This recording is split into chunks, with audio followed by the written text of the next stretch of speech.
Welcome back to Legitimate Targets, everybody. I hope you're all having a great day. Joining me on today's episode is Armando Mema. He is a Finnish politician. He is a conservative leader, a member of the Freedom Alliance Party, and he is a former candidate for the Finnish parliament. And while he was running as an opposition candidate to this insane government, as so many of them are in Europe right now, he was actually arrested for protesting against Ursula von der Leyen when she was making her inaugural visit to Finland, I guess.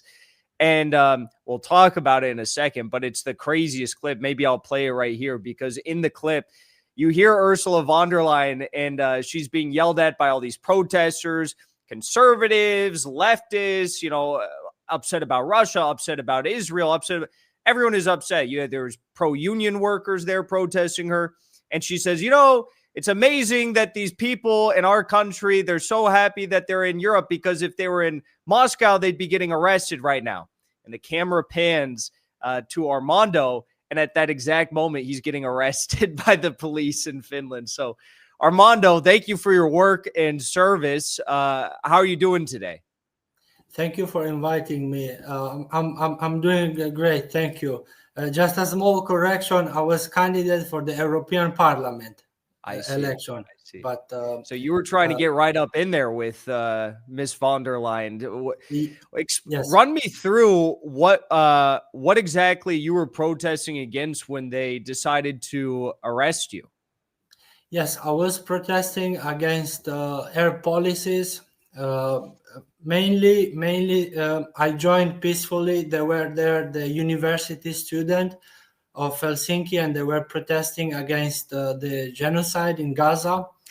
And I was technically not part of the protest, because I was going to take my child from the daycare. I didn't know that Ursula von der Leyen was coming to Finland that day. It was 5 days before the actual voting day for the EU elections, and I was running myself as a candidate, and I'm like, wow, what a great opportunity! Finally, because she never shows herself in the public. It seems like, that movie with the Grinch that Yes. lives in the mountain and never appears to the public. And so I got the opportunity to peacefully participate to the event, which I was totally entitled, because I was myself a candidate running. And so I decided to join also the crowd, which they were protesting. I was making questions. What are you gonna do to the for the genocide in Gaza? Like, what's gonna be the EU role in this genocide? And exactly, but the same moment she pointed at the crowd and she tells, you should be thankful that you are in a democratic country like Finland, because if you were in Russia, you'll get arrested in 2 minutes. And this is so ironic, because not even 2 minutes, and the police came and grabbed me with force, and they arrested me. They put me inside the police car, and it happened so fast that I couldn't realize even, and they took me there for about 20 minutes. So Ursula and the Prime Minister Orpo, they could have their speech freely out of these uncomfortable questions to them. And I was just sitting there inside the police car, and it was like a cold shower, because he wakened me up to the reality we live in Europe, the level of democracy and freedoms and human rights. And it was so awakening for me to see that we're not actually that free, and we have to fight a lot more for our basic rights, as freedom of speech. And while I was in the police car, my thoughts were also, I was also thinking about the people in Gaza, and I was like, well, this is so little that I could do to end this genocide and to stop. Like, I'm running for the election, I'm trying to protest, and I don't know what else we could do more. They released me after, because obviously they didn't have anything to charge me with, but surprisingly, they gave me a fine, and the police claimed that I was being aggressive to the police. And this was so insane. And they threatened me that if I would have dared to go back to protest, they would have arrested me and put me to prison. And so this was so mind-blowing. Of course, I didn't want to have any troubles with the authorities, and I left the area. I followed the orders they gave me, and I went back to home, knowing that from now on we don't have freedom of speech in Europe, and we are not allowed even to protest peacefully against our leaders. And 1 year after, which surprisingly now the video went viral on the social media, I had the court case in Helsinki District Court, which they actually charged me of criminal convictions. And it was so surprising, because when they asked the police what exactly did Mema do, like what exactly he did to be aggressive, and she said, well, I don't remember how he was being aggressive. And they asked, okay, in which language did you give the orders for him to leave? And the police said, well, I don't remember which language I was using to give orders, but I will communicate to him with my hands. And because she said that, they canceled the previous charge. So once you write the verbal that this has happened, you cannot just change the facts. Mm-hmm. But they were so impartial, and they wanted to charge me and give me a lesson that here in Finland, you're not allowed to protest so much. Like, you should shut up and enjoy your freedom, and don't question the rule of orders of the European Union, which is insane. And they gave me a new charge. So from being aggressive and not following the orders, they gave me the charge of damage to an official. So they claimed that I damaged the public authority, and that was even more absurd. But to make, because at the end of the court decision, unexpectedly the judge came and, well, Mema, I don't want you to have the impression that here in Finland we don't have freedom of speech and basic rights. And he was lecturing me like a priest in the church at the end of it. And this was like, wow, like he also had to add that at the end.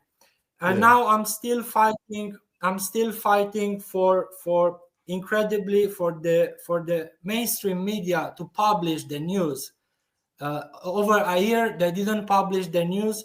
The public here in Finland is not informed of what happened that day, and it was like getting silenced twice, because from one side I got arrested from the police, and then you get the mainstream media that they did not report the case. So I got silenced twice, and luckily, and thank you for inviting me today, because this is an opportunity to speak more about this very serious incident of the democracy and freedom of speech. And the struggle, yes, continues. But this is a bigger issue than just in Finland. I mean, this is a EU-wide issue where you have censorship either on social media or in the press, as you mentioned. You have candidates being barred from running for office, like in Romania, for example. In Germany, you had 7 AfD candidates just randomly die before the regional elections in North Rhine-Westphalia a few weeks ago. Yes. And one has to wonder, as a conservative who is opposed to war with Russia, who's opposed to this genocide in Gaza. And as a European, what future is there for people like yourself? It seems like there's no future politically, because they will target you, silence you, and if you don't stay silent, potentially kill you for speaking out about this stuff. Yes, exactly. It's a tremendous historical moment we are living in, and very dangerous. And the EU is saying that we have instruments. Like if they don't knee to our main policies, we have means to cancel the elections. Like in Romania, we didn't like the candidate, and they like put him based on some Russian influence on social media, which they couldn't even prove it. They say, well, we think that on TikTok somehow they are affecting the elections, and you're not respecting the will of the people of Romania. You're not respecting their right to vote a candidate that thinks differently from you. And this is very concerning. What happened in Germany is even worse, because have you heard about this on the mainstream media in Europe? I haven't heard. Like no. Very few media will report that not one, not two, not three, but 7 candidates from the same political party dying just before the elections in Germany in mysterious circumstances. I mean, this is not conspiracy theory. These are facts, are happening right now. My case of getting arrested as EU candidate and not even hearing any news about it on the media. For all those people who have been skeptic about conspiracy theories and this stuff, well, ladies and gentlemen, here is the reality. It's up to you to judge now. Like we have my case in Finland, in Romania, the elections were cancelled. In Germany, candidates even killed. In UK, people are getting arrested for. Have you seen the pensioners getting arrested for peacefully protesting? I mean, those are people who have dedicated their life for their country, and now they're enjoying the pension, and the government is not taking the responsibility of basic human rights, that we have to see pensioners going out to protest.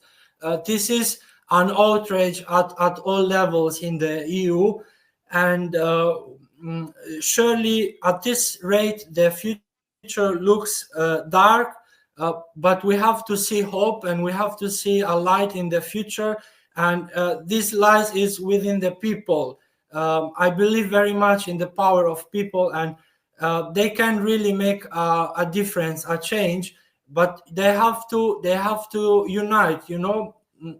If we don't unite against the warmongers, these people may even take us to war against Russia tomorrow. So we are not taking out all of our freedoms now, but it's not enough that they want more. It seems like they want also to send us to die for Ukraine or to die in a war. And this is, unless people will seriously waken up, this is a very, very dangerous situation at all levels in Europe. And I want to ask you about that. Because the EU has been hit very hard as a result of their sanctions on Russia, cutting themselves off from Russia economically. The Finnish prime minister said as much, that Finnish companies have lost billions of euros in investments as a result of the sanctions and, the closure of border and all this stuff. How has the Finnish economy been impacted by this? And really, what do Finnish people think about it? Because it wasn't Russia that took a hostile stance against Finland. It was Finland that decided to join NATO, take this hostile stance, adopt the Russophobic policies, instead of going in the path of Hungary or Slovakia, for example? Yes, the Finnish people are exhausted at all levels. They are tired of this war. They are tired to see European leaders and the leaders here in Finland doing nothing to stop this war.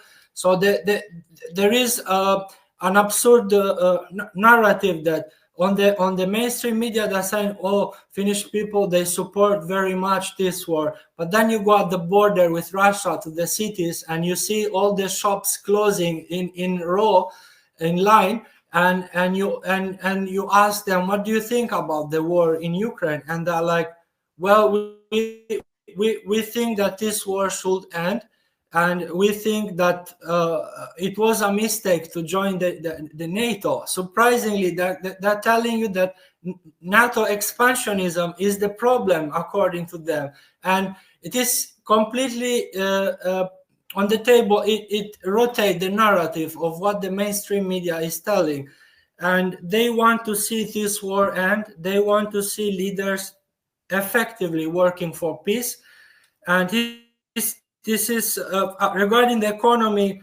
What I've understood is that we had something like 68 billions in trade with Russia, and now we are at 1.5. So it gives you an idea approximately how bad the economy has been affected.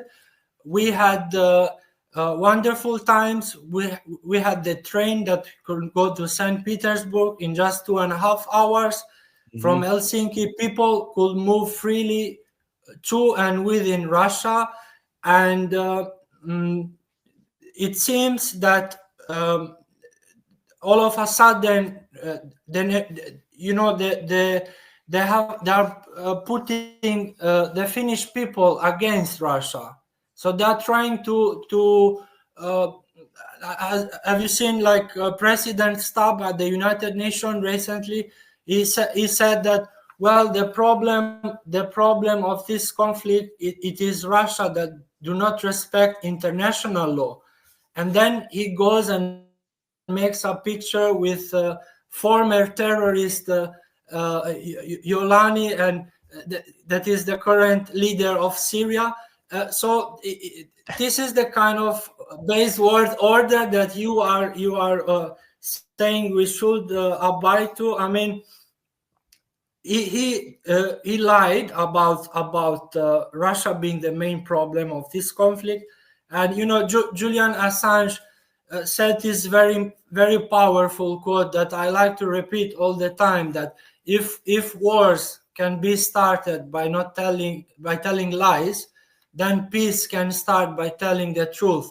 And it is very important in this historical moment that we speak the truth at all levels, the leaders, journalists, average people. So all of the people have to speak the truth, because what happens when we don't speak the truth and we abide by lies, we're very much likely to end up in a big war. And so this is pretty much what the Finnish people think, surprisingly. Mm-hmm. When you look at Finland, it's a country that, as I understand, has mandatory military service. You have the Finnish government that just allowed for the EU and the United States to engage in special forces training. Up until September 12th, there was the special forces training in Finland. Finland announced they're going to be raising their defense spending budget by 3%, I believe, over the next few years. And you have President Stubb that is saying all this ludicrous stuff about, we're considering the idea of, troop deployments on behalf of Ukraine. We're not 100% there, but maybe in the future. Are the Finnish mothers and fathers ready to send their young men and women, their young boys and girls, to go and die for Ukraine in this proxy war against Russia? No, they are not ready, and in fact, they are very concerned and worried, especially those parents that they have their children now at the age of military services. I talk with the people, and there is this mother which I've been talking recently. She said, Armando, what do you think about this situation? And I'm very worried. I'm very concerned because my sons are now at the age of military service. One is 18 years old and it will go now to serve in the military. And I said, you have fully right to be concerned, because I've been speaking to some of the Finnish MPs, and I asked them this very specific question: what do you think will happen in case Ukraine runs out of soldiers? Are you willing to vote in the parliament for sending the Finnish soldiers to Ukraine? And the surprise came from their answer was, oh yes, if it's necessary, we're gonna vote for this. And I'm like wow, like this really, like you've been voted by the people. People put trust in you to represent them and to protect their interests and to protect them from going to wars. And you're saying that, well, we will vote without thinking twice, that we are ready to send there is this coalition of the willing. And President Stubb has made very clearly that he is willing to do whatever NATO tells him to do.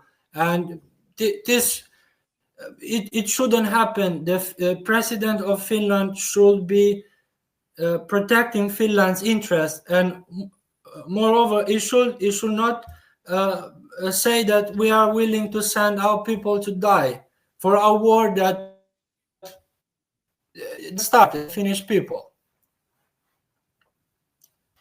It's absolutely insane. I mean, I can't imagine being in that position on the border and having that long and painful history with Russia, and considering to now do something like this. It's just, it's the worst possible decision I think any, representative or president could make, but we seem to be on the precipice of just that.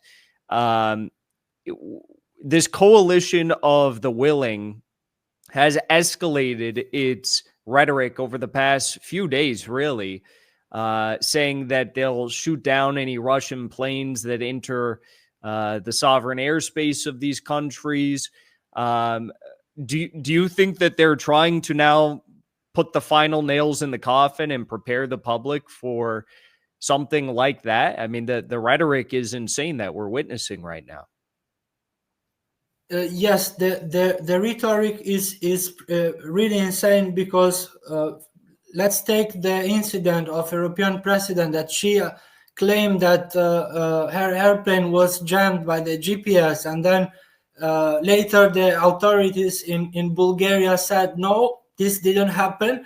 So she is the main the top leader of Europe, and she's lying so openly that her airplane was somehow jammed by the GPS. All these incidents which are being reported, let's take for instance in Poland, where they claim that the drones entered Polish territory. Then we saw there that actually there was one fighter jet from Poland that fired a missile to a civilian home. Mm-hmm. So they first claimed that there were the drones, and then after investigation. So here is the thing: when something happened, you should wait first for investigation, let the authorities do their job, and then come at the conclusions. But what we are seeing is that something might have happened. The investigations are not yet concluded, and then they start to blame Russia. And we had a very serious incident, which was the blowing of the Nord Stream pipeline, and that was a serious terrorist attack against EU energetic infrastructure. And they blamed immediately Russia, and then after investigation, it came out that the Ukraine was involved, and there was this person in Italy who got arrested by the Italian authorities. I forgot his name. They deported him back to Ukraine, and based on the allegation that he was involved in the terrorist attack in the Nord Stream pipeline. So what you see here, you have a serious incident happening, and then they're like, yeah, let's close our eyes because Ukraine was involved in this incident. And they feel the rhetoric, mainly their main reason is to ask and justify more money from the people to invest. They want to create this sort of EU military. So they want to invest about 800 billion in military budget. And so I don't think they have lost their mind at that level that they are ready to go to war. For Russia, even the Ministry of Germany said that it's gonna take us some years to prepare for such a scenario. So you have you know, if I'll be Russia, I'll be worried to see all these claims and all this rhetorics that is intensifying for sure. Mm-hmm. But I don't think yet at this moment they are ready for war.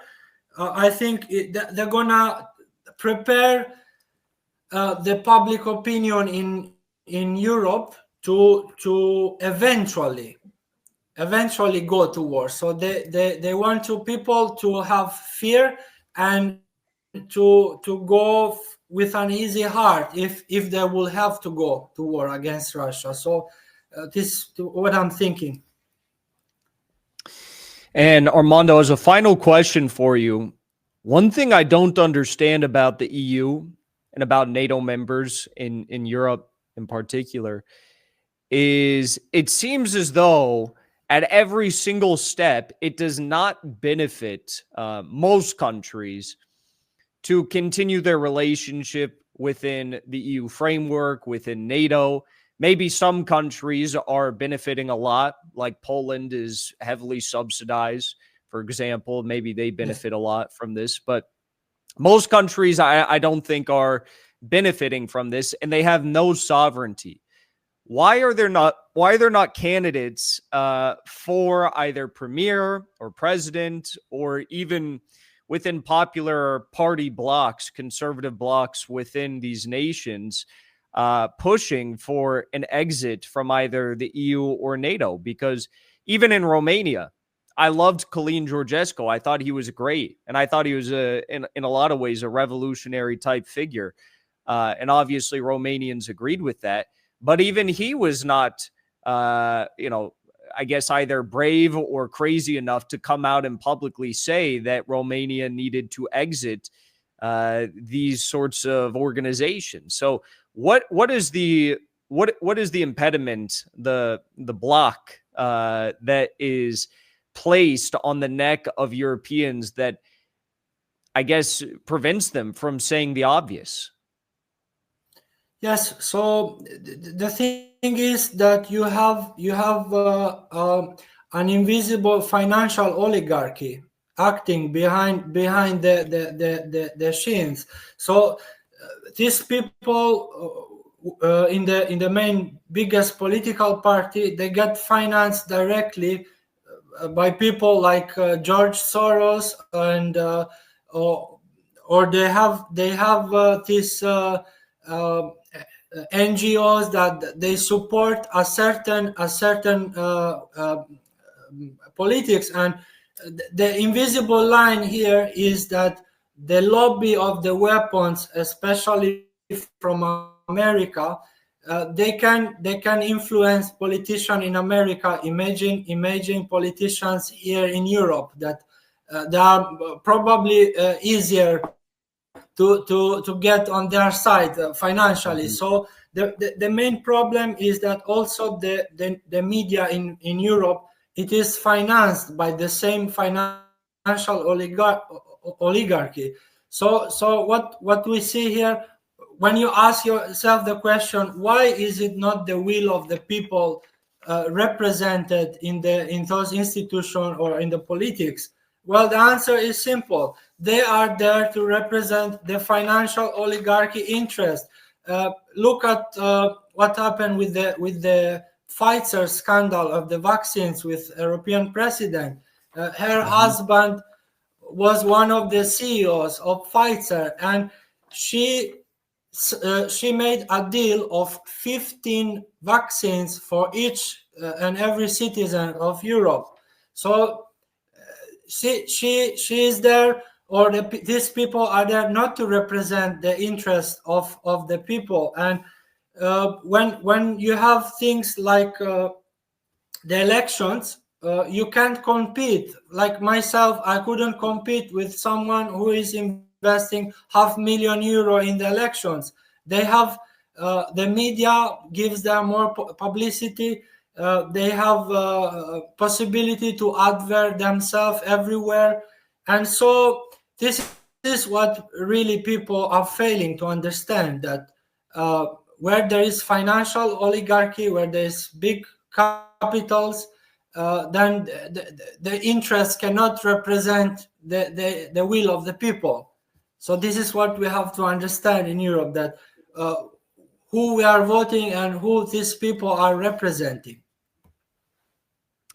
Armando Mema, thank you so much for joining me. I continue to pray for sanity and common sense and sovereignty to come back to European centers of power, but I think that might be a little bit longer. So thank you so much for joining me again. And where's the best place for people to follow along with your work if they want to stay up to date with everything you've got going on? Well, thank you very much for inviting me, because as I said, I couldn't speak on media here in Finland, and it's very important to have this possibility for free speech to talk. They can follow me on Twitter. Basically, I write there my thoughts.